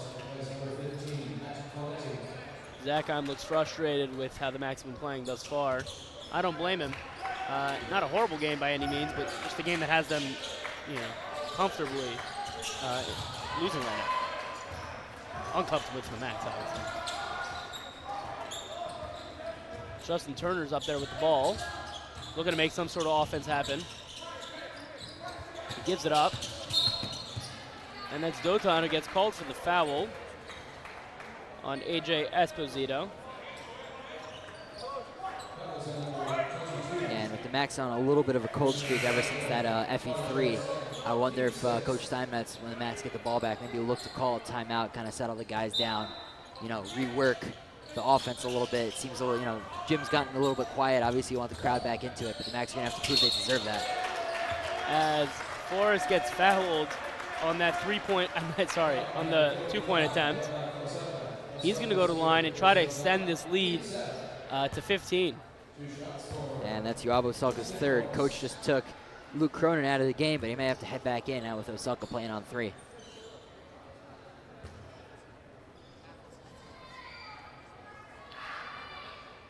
Forrest does hit the first free throw. That puts them up by 14. 12 minutes left in this game, though. Still plenty of time for YU to make a run. This is not a lead they haven't seen before. And he does hit both. That's a 15-point game. Zakheim coming the other way. Zakheim gives it up. They find Dotan. Dotan finds Oselka. Zevi coming around the horn. He loses control of it, picks it back up. That's Dotan who hits a 3. That's good. Justin Forrest seems to be holding his chest. Yeah, it was that play was a little bit kick-started by a Yoav Oselka screen. Nobody called it out. Justin Forrest kind of ran into a brick wall, maybe taking a moment to catch his breath, but allowed Dotan to free himself up at the wing. And that's going to be the 4th foul on Yoav Oselka. I've got to imagine he'll go to the bench. And looks like Roy's going to come in for him. Coach Steinmetz still want to give Luke Cronin a little bit of a breather. Exactly. In comes Roy Ivkovic. Roy, B'Makam Shani, Ivkovic. Man, he's ready to step up and come right back in as his teammates are in foul trouble. Yeah, he's really been a glue guy for this team, really, throughout his three seasons so far with the Max. Just, always on point, able to, come in, step into any role. He started at the 5, he started at the 3, he can shoot, he can pass, he can defend. Really just able to do whatever Coach Steinmetz asks of him out there. Forrest has really been giving Zevi problems today. But that's not stopping Zevi from getting open in the corner. He puts up the 3. No good. That's really been an underrated matchup. It's just the sheer drive to win from both those guys. Zevi, Justin Forrest, they've really been going at each other. As Zevi gets called for a foul there on a strong take to the hoop by Justin Turner. Turner's going to go to the free throw line. Yeah, interesting. Justin Turner obviously sharing a name with baseball legend, former Oriole, Met, and many other teams, Justin Turner. Interestingly enough, St. Joe's also has a Tyler Cobb. So, definitely lots of baseball shout-outs while, during this basketball game. Love that. Now, excuse my ignorance, but Ty Cobb, Ty was short for Tyler? I assume so, right? There's no other Ty, right? Look it up. Tyrus. No, Tyrus. Sorry, I didn't mean to call you out there. Tyler Cobb felt. Tyrus Raymond Cobb. Tyus Raymond Cobb, but Ty Cobb nonetheless. Got a Ty Cobb on the Golden Eagles. As we got a 3-point attempt. No good from Dotan Berdichev. Justin Turner with the ball, guarded by Zevi Samet. He tries to get past him. Zevi stays with him the entire way, comes up with the steal. Look at it turn defense into offense. They slow down the ball. Just kidding, they give it to Max Zakheim, who drives a beautiful reverse layup, and it's good. 67-55 with 10 minutes remaining. Was that the momentum shift that YU so desperately needed? Yeah, definitely a great play for the Max. Good find offensively. Zevi maybe lost it for a second. As a great play there, really to regain momentum quickly. But Zakheim, as we said earlier, is sick and tired of being sick and tired as he scores the and one there. You know, it's only a matter of time before a guy like Max Zackheim is fed up and says, that's it. I'm going to take matters into my own hands. Yeah, Zackheim at 20 in the first half, like we mentioned before, against Mount St. Mary's. Kind of taking things on into his own here. You know, going to not necessarily take over mode, but, you know, definitely using his strengths, using his athleticism, his speed to just get downhill and create opportunities for himself. You know, there were a couple times before that he created opportunities, you know, maybe wanted a foul call, but now getting rewarded here. And he's been huge for the Max down the stretch, now already up to 17 points. And if you see number 44 on your screen there, that's the marksman, Joel Kinzer, who Coach Steinmetz has checked into the game for the first time tonight. Someone who's probably going to look to create some offense as the Max look to come back. As Zackheim is met at the rim, but he's fouled. He's going to the free throw line with an opportunity to shoot 2 free throws. And once again, Max just not even worried, taking it to the basket. The ultimate example of putting your body on the line. Really just goes up. You know, he's been getting drilled tonight down low, but didn't even hesitate. Just put his head down, went to the basket, and he's going to be rewarded with 2. He gets rewarded with 2 as he rewards the Max with that first one.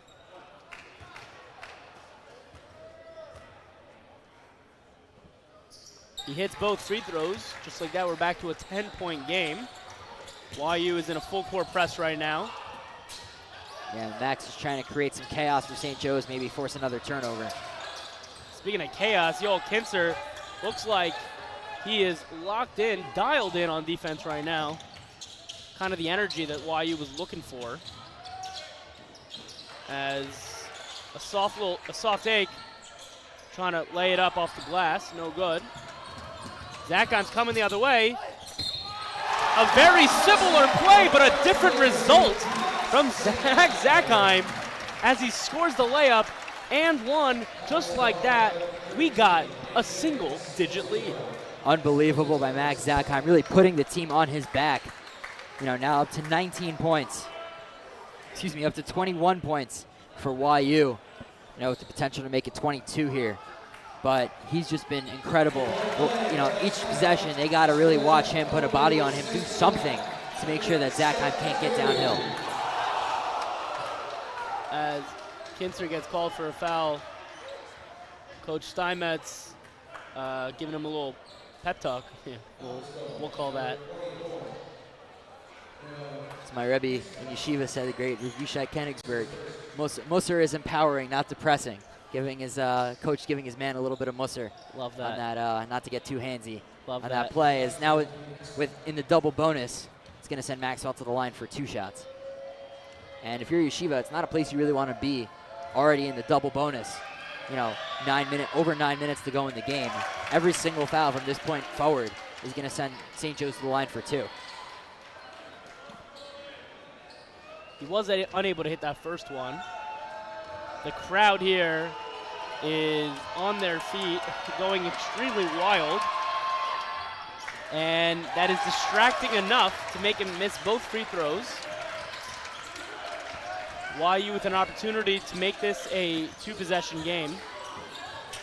Zackheim has the ball down low. Roy puts up a mid-range. No good. And now with Malloy checking back into the game, I wonder if this is Coach Yule's response to Zackheim's excellence. He had Forrest defending, and now with Malloy coming in, maybe clogging up the paint a little bit, not allowing Zackheim those easy drives to the hoop. YU is still in that press, really trying to put the pressure on St. Joe's, but they break it easily.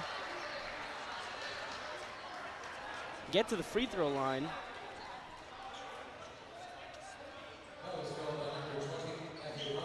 That's McNeely, who's going to shoot 2 free throws. He's been quieter here in the second half than he was in the first half, but down the stretch here, he has been nothing short of loud. And we mentioned with McNeely that, talking to Coach Yule before the game, that he was going to be their X factor. And he's put in a pretty solid performance, now up to 11 points, 4 of 8 from the field, 2 of 4 from 3. He's been a key piece for this offense and just flying around all over the place with that floppy blonde hair. Ooh, as Zakheim nearly turns it over, but Kinster does recover it. They find Effie. Effie pump fakes, puts up the three. It's no good. It's saved by Cronin. Roy finds Zakheim in the corner. Zakheim with a strong take to the hoop. He's fouled. He's going to head right back to his safe space, that free throw line. Yeah, not just the free throw line, but the paint. Maybe not so safe, but definitely where Zakheim feels at home. Forrest couldn't believe he got called for the foul there. But Zakheim, chance to cut this lead to 2 possession for the Max. You know what? When we think about some of the great 3-level scorers, we tend to think of big men who can shoot. But Max Zakheim is someone who won't live and die by the three. He'll hit a three in your face, and then he'll drive on. He'll drive on you the next play. He has no problem really scoring from anywhere. As he hits both free throws there, just like that, it's a 2-possession game for the first time in what seems like forever. Zakheim gets the steal. He gives it up to Roy. Roy puts it up. He's blocked. Effie with the steal, gives it to Zevi. Zevi scores. The YU crowd are on their feet. As just like that, we have a timeout. YU is down 4. The score is 70-66. We're going to send you to commercial break, but we'll be right back.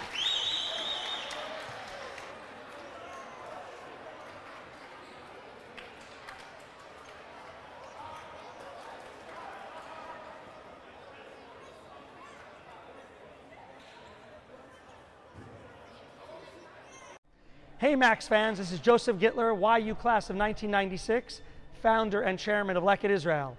The skies are reopening, so come and volunteer with us in Israel as soon as you make it here. Please also consider supporting us as you think about your charity. And of course, go Max!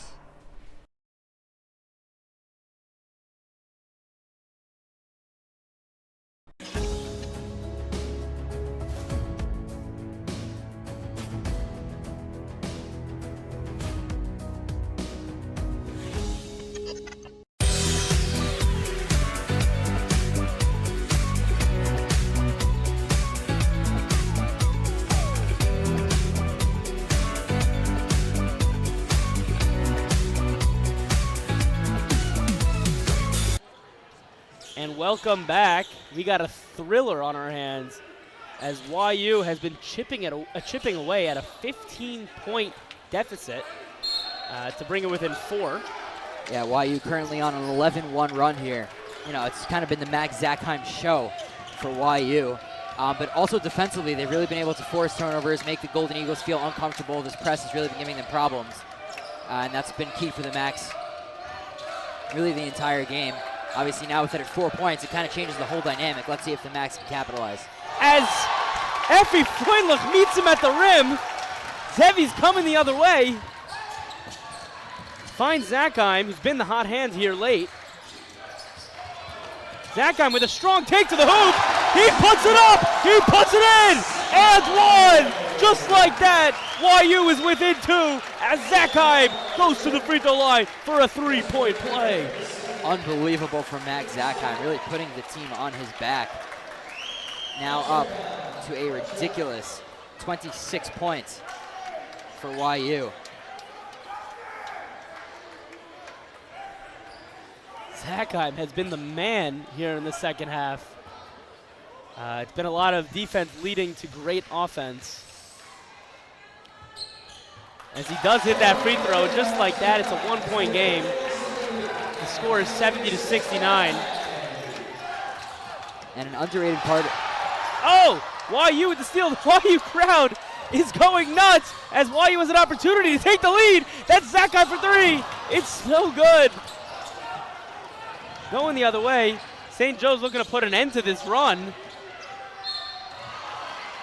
And they sort of slow down YU's momentum for at least a moment, as we're going to see 2 free throws from Alec Tabata.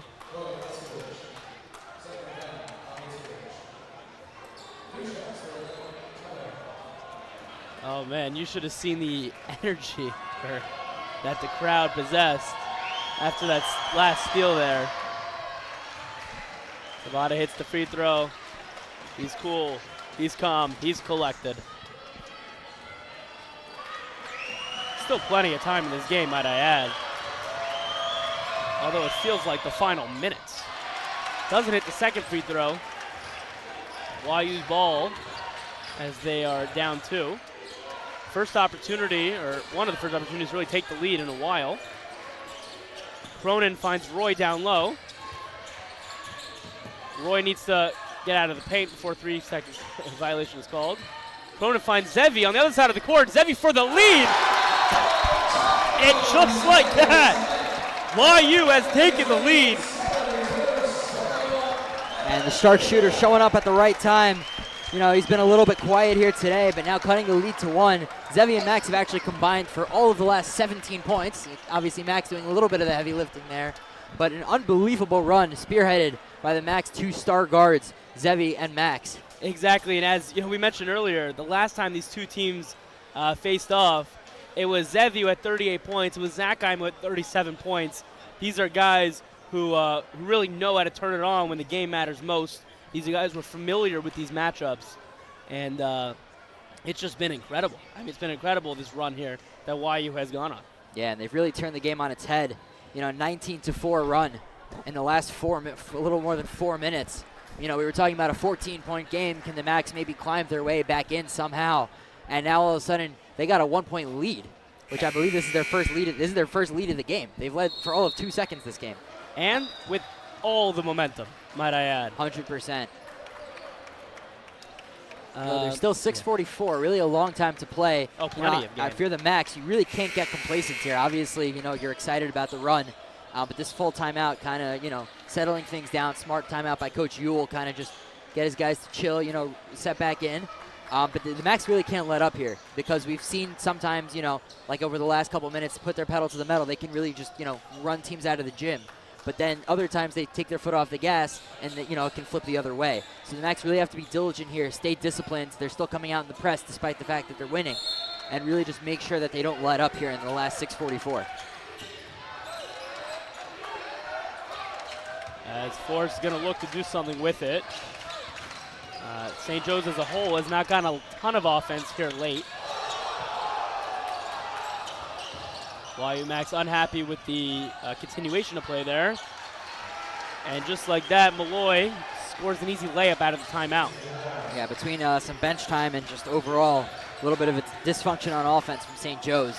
He's been quiet, but they're going to look to get him going as he's the guy that they turn to when things are going tough. Effie Freundlich looked to maybe take the 3, but gives it up. Cronin down low, looking to earn those 2 points back. No good. And really the third opportunity on that play, Roy Itkevich cleans it up and puts it in. YU has the lead once again. And we were talking about Roy Itkevich. He never quits a play, even though the first one didn't go, Max's didn't go. Roy's still there to clean it up. Put YU back on top. As Zevi comes out of nowhere like a flying swan, he gets the steal. He gives it up to Cronin. And the Max really, this game, their goal is to try to front the post on Malloy. And with that, rainbow of a pass, Zevi able to just come in from behind, knock it away. As Cronin gets called for the foul there, an illegal screen. It's going to be St. Joe's ball.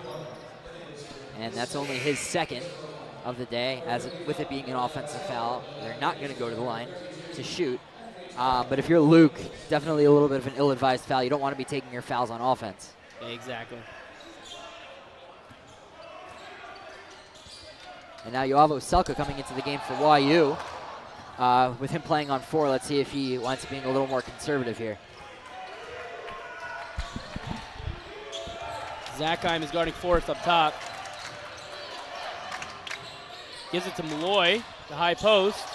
That ball gets deflected by Freundlich off the hands of Todd. Deflections have been the name of the game as YU is able to gain possession there. Yeah, and YU really been able to get in the way of the basketball throughout this game, and it's obviously shown up down the stretch here. as Zevi looking to get involved in the offense with a strong take to the hoop. He scores. YU with their biggest lead of the game, albeit 3. You know, we know Zevi as the shark shooter, but this season in particular, he's really worked on his inside game as well. You know, he's been able to have some nice cuts or drive the lane a little bit, and we saw it right there. Zevi guarding Justin Turner up there. Malloy wants it down low, and that's a miss. Zevi grabs the board, finds Zakheim. Zakheim takes it all the way to the hoop, and it's good. They just can't be stopped right now. Yeah, now a 21-4 run for the Max. So we had that bucket from Malloy, but outside of that, it's been all YU over here. Forrest looking to make some offense happen. Roy Itkovich with a steal. Zakheim's coming the other way. He takes it all the way to the hoop. No good. As we had a jump ball called. Zakheim is on the floor. He took a hard hit driving to the hoop there. He ran right into the padding behind the hoop. Sorry, as he looks to walk it off, but he's been huge for YU down the stretch. Was able to split the defenders there for St. Joe's. Wasn't able to convert, but I thought it was interesting defense from St. Joe's. You know, you don't want to let him split you and go up the middle. You want to just make sure you get in his way. You know, maybe they felt they couldn't draw the charge in that scenario. But just somehow get in between Zakheim and the basket, I feel like should be the key for the Golden Eagles. Exactly. As Zakheim is going to take a break for a second here, just really to, you know, cool off. As Freundlich gets the steal. Gives it to Zevi. Zevi's looking to slow it down. Freundlich with the ball. Gives it to Kinzer. Kinzer finds Zevi. Zevi puts up the 3. It's no good. St. Joe going the other way. And despite the fact that he didn't hit it, that's the shot you're going to want if you're Zevi Samet. You know, a little bit beyond the line, but he was open, as that's another unbelievable play. Might I add, unforced error, really. Just giving it into the hands of Yoel Voselka. Effie no good with the 3-pointer there. Yeah, it's now up to 15 turnovers for the Golden Eagles. They really have to calm themselves on offense. They're going to get this under control. Sorry. As we do get a timeout called there by St. Joe's, we're going to send you to commercial break, but stick around because we'll be right back. Hey Max fans, this is Joseph Gittler, YU class of 1996, founder and chairman of Leket Israel. The skies are reopening, so come and volunteer with us in Israel as soon as you make it here. Please also consider supporting us as you think about your charity. And of course, go Max!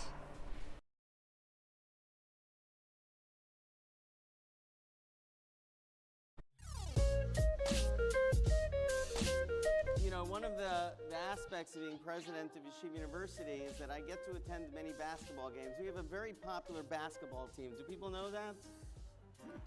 Very popular basketball team. Welcome back. We have a thriller on our hands here this Motzei Shabbos. The Macs are up by 5, 78-73, powered by a run of great defense overall as a team and really a lot of great offense from Zevi Samet, but most importantly, Max Zakheim.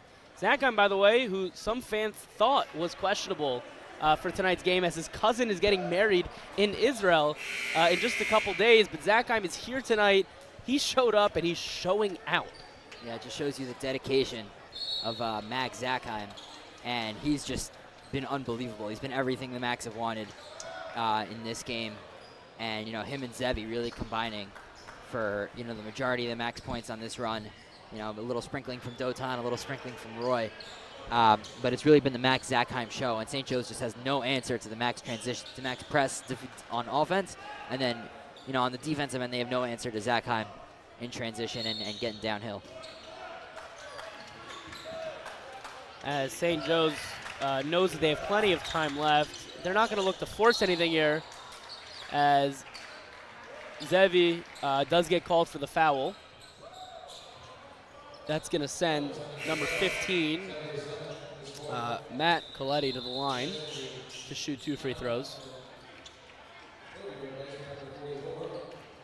And Coletti on the season, he's shooting 100% from the free throw line, although albeit 1 of 1, excuse me. so far. Now that's a stat. Actually, I stand corrected. Never mind. I stand corrected. He's 2 of 2. He has not shot a free throw this game outside of that one. So 2 of 2 on the season. Perfect from Matt Coletti thus far. That's incredible. That's incredible statistics. Shooting 100% from the free throw line.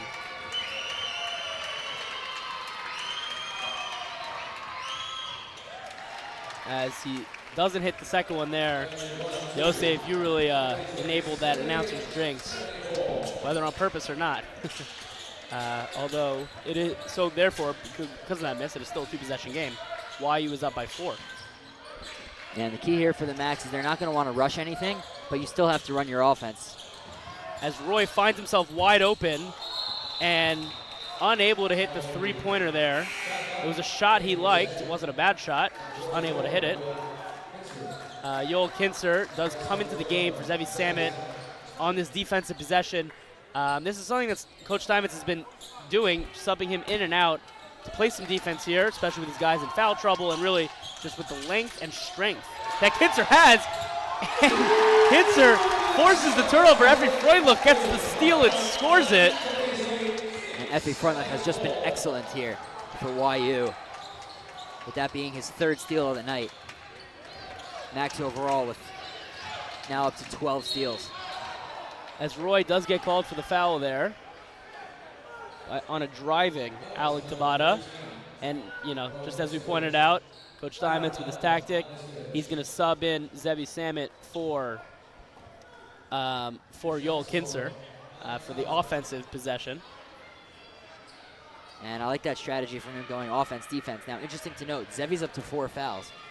So obviously you want your guys in. But if the Max aren't able to get a hit, and then defensively, Zevi's going to have to be really careful, especially in the press, to not commit a foul, which would knock him out of the game and definitely give a big boost to St. Joe's. Exactly. This is a tactic we see very often with the Golden State Warriors, where Stephen Curry will be in for offense at the end of the game, subbed out for defense, back in for offense. We saw this. Steve Kerr pulls it in the NBA, pulled it in the Olympics, really, as well. And we know how that ended in the Olympics. Roy gives it to Zakheim. Zakheim finds Zevi in the corner. Finds Effie. Back up to Zakheim. He puts up the 3, and it's good!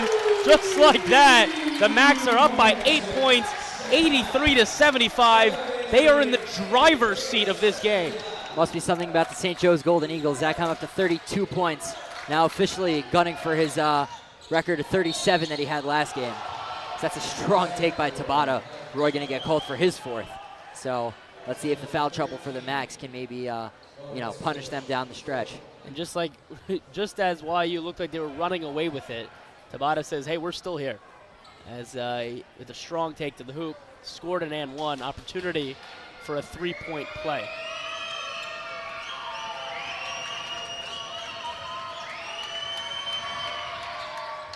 Doesn't hit the free throw. It's a 6-point game. Tabata is 70% shooter, now 8 of 12 on the night thus far. So right around that average. Cronin looking to make something happen. He gives it to Roy. Roy finds a cutting Zevi. Zevi has it down low. Forrest is guarding him. Forrest gets called for a foul there. He can't believe it. He wanted a jump ball call. Zevi is going to the free throw line to shoot 2. Looking to really make this a 3-possession game here, under 90 seconds left, about 83 seconds to be exact. As he does hit that first free throw, making it a 3-possession game. And Zevi this season so far, didn't want to jinx it, but he's been incredible from the free throw line. The Max really as a team have been very special. But Zevi heading into the game was at 92%, 46 of 50 on the year. And then so far tonight, he's shot 2 of 2. Those are actually his first 2 free throws. As Kinser checks back in for Zevi Samet. The YU Max looking to get a stop here, and with a stop here, they're really in control. They do get the stop, but they give up an offensive board. as Esposito gets fouled on that rebound.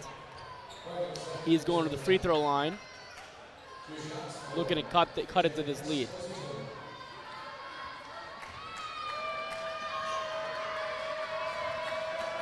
The fans are trying to jinx him. They're banging, they're yelling, they're screaming, but it doesn't matter. The men's rule kicked in. The big shout out to Michael Cohen, son of head coach Yoni Cohen, for the men's rule. When you cheer, they'll score. When you don't cheer, they'll miss. That's his rule. Interesting. Now, is there any data to back that up, or? I mean, right there, 2 for 2 with right, the cheers. There you go. So. There is the data right there, right in front of us.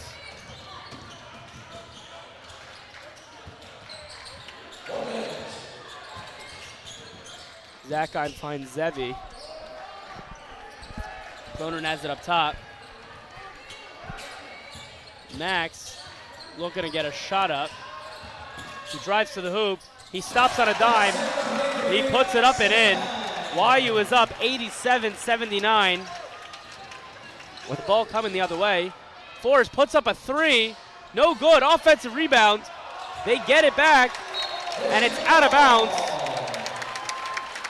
YU has all the momentum right now. They're headed to the end. We got a timeout.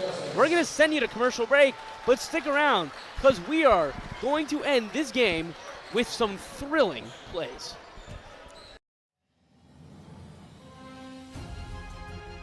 The best source of news today is JBS. And viewers should understand that this has become the public square of the American Jewish community. This is where they can get 24/7 information, understanding, analysis, sympathetically, honestly, accurately. JBS should become the address of choice.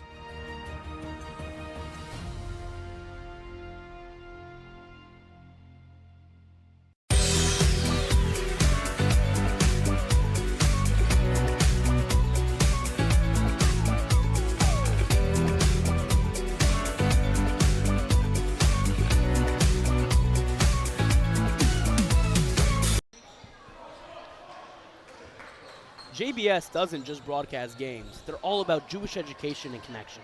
As a nonprofit, JBS produces and shares content on Jewish history, culture, and current affairs, partnering with organizations worldwide. With support from the Hode family, it's an honor to share Yeshiva basketball with such a respected platform in Jewish media.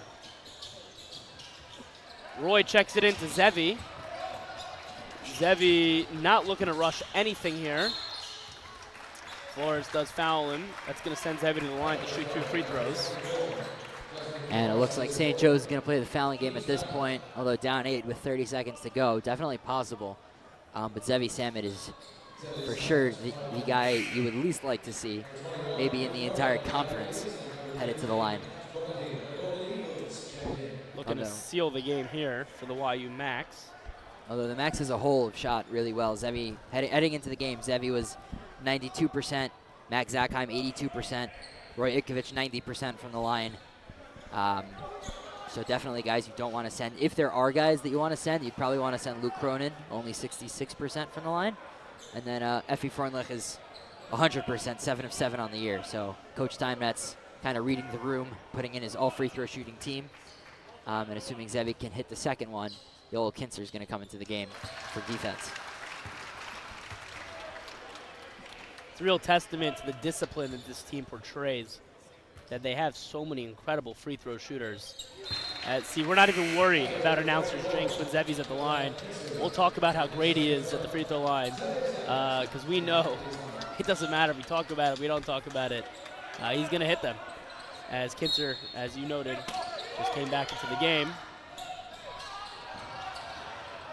St. Joe's really in a moment of desperation here.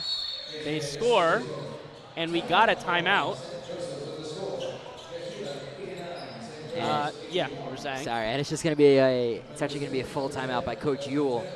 Trying to settle those guys, giving them some kind of chance. Now 8 points, 23.5 to go. I'd imagine that Coach Steinmetz is going to bring out that lineup, maybe even with Luke Cronin inbounding, because your best case scenario at that point, the only guys that you have left are 90% higher, and the only guy that isn't is Max Zackheim, who I think is the last guy you want to see with the ball in his hands if you're Coach Ewell. So kind of a lose-lose scenario, but they're going to try to force a turnover off the inbound. And I wonder, with 23 and a half left at this point, if you're not able to force the turnover, do you just let them have it, or if they're going to play through the whistle and keep playing the fouling game, trying to force misses and things like that. Especially, they still have one more one-on-one opportunity, then they'll be in the double bonus. Zach, we like to call that a mean case of pick your poison. Let's really see what he was able to coach up here. It is YU's ball. I anticipate we're going to see a few seconds of aggressive defense, followed by a foul. Assuming YU was able to hold on to the ball. That's Zevi with the ball. There's the aggressive defense, followed by the foul. It's as if they handed me the script for this game. I'm kidding. I'm not going to take credit for pointing out the obvious. You called me a wizard before the half, but that was good wizardry by you. Wait a minute. Sorry. I was getting way too cocky. We got a timeout call by Elliot Steinmetz. I was just wrong. I was straight up wrong. I'll admit it, That's funny. I thought it was obvious, and yet I was wrong. YU does have the ball. They're going to take it out on the sideline. I'm not going to predict anything. I'm just going to call the game as it is. How about that?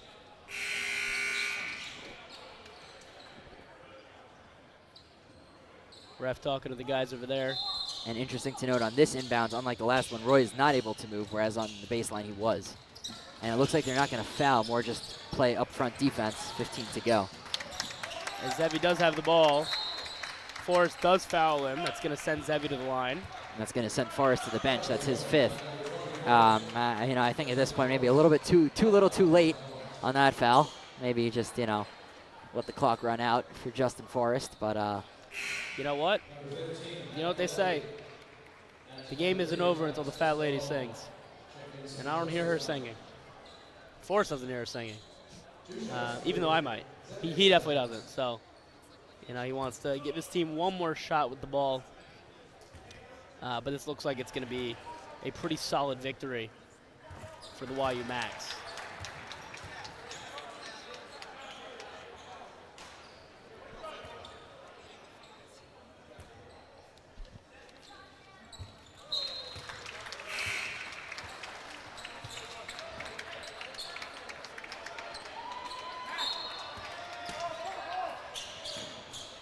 And that's Freundlich with his fourth foul of the game. He's going to dribble out the clock. We are going to see a YU Max victory on this Matzeh Shabbos. Stick around, because after this commercial break, we got the post-game show for you.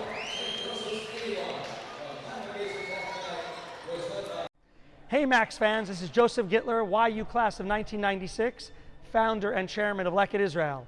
The skies are reopening, so come and volunteer with us in Israel as soon as you make it here. Please also consider supporting us as you think about your charity. And of course, go Max!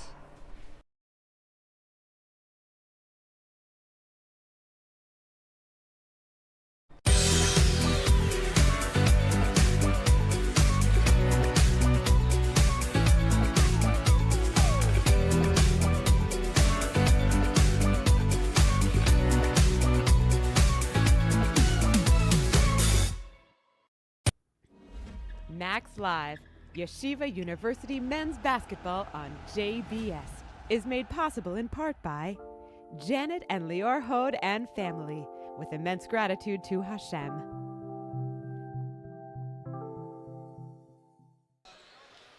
A big thank you to JBS for bringing YU basketball to television viewers across the nation. As a Jewish multimedia channel, JBS is committed to promoting Jewish education, cultures, and values. Special thanks to the Hode family for their generous support. We're thrilled to have shared the Max journey with you tonight, and we can't wait to see you back here for the next game. We're going to set it to the sideline to Akiva Poppers as he has our player of the game, Max Zackheim.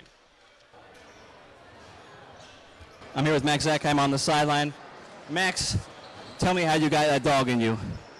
That's an interesting question. I mean, look, it's just something that I mean, I think it contributes to just kind of my everyday approach and just getting in the gym. And like when you get in the gym every day and you love the game, then you do whatever it takes to win. So that's just what I try to do. And I heard there was a team Sabbath this week. Talk me through that and how that powered you to victory tonight. Yeah, I mean, in general, I mean, the camaraderie we have as a team is second to none in probably all of college sports across the country. Over the break, we've been here because of games and practices. We weren't able to go away, but Zevi was organizing trips and day trips where we were doing some tourist stuff and some fun stuff. And we were just, I mean, as I said, our team as a bonding is just second to none. And this Shabbos is another one. I mean, we all love each other, we all care about each other, and we all enjoy being around each other. So that's what makes it special. And then just walk me through that little run there at the end, right? It was 69-55 St. Joe's, and then suddenly the game flipped. Whose decision was it to go all out on the press? I mean, it's something we've been practicing a lot. I mean, Coach Ronnie has been harping on that a lot, just kind of getting after guys and making them uncomfortable. And this is a team that we've had success doing that and driving them and getting in them. So it's something that, look, we came out a little bit flat. It's something that we got to work on. But I'm happy and I'm so proud of us that we were able to kind of get that intensity, get that energy, and be able to press and flip that game around and ultimately get the dub. Again, look, it's almost February. You know what that means? Conference play, baby. Yes, sir. I'm with the Red Rocket on the sideline. Max Wynn. Back to you guys in the booth. Thank you, Akiva and Max. We want to thank everyone who made this production possible. Our executive director, Eitan Traurig, executive producer, Zevi Pancer, associate producer for this game was David Samson, assistant producer, Matthew Loren, Aaron Whedon, Zachary Siklik, and our camera operators, Moshe Lab, David Raviv, Zachary Strolovich, and Akiva Poppers. We want to thank you for joining us on this Motzei Shabbos. Yeshiva won 91-81. See you next time. Thank you, and have a great night.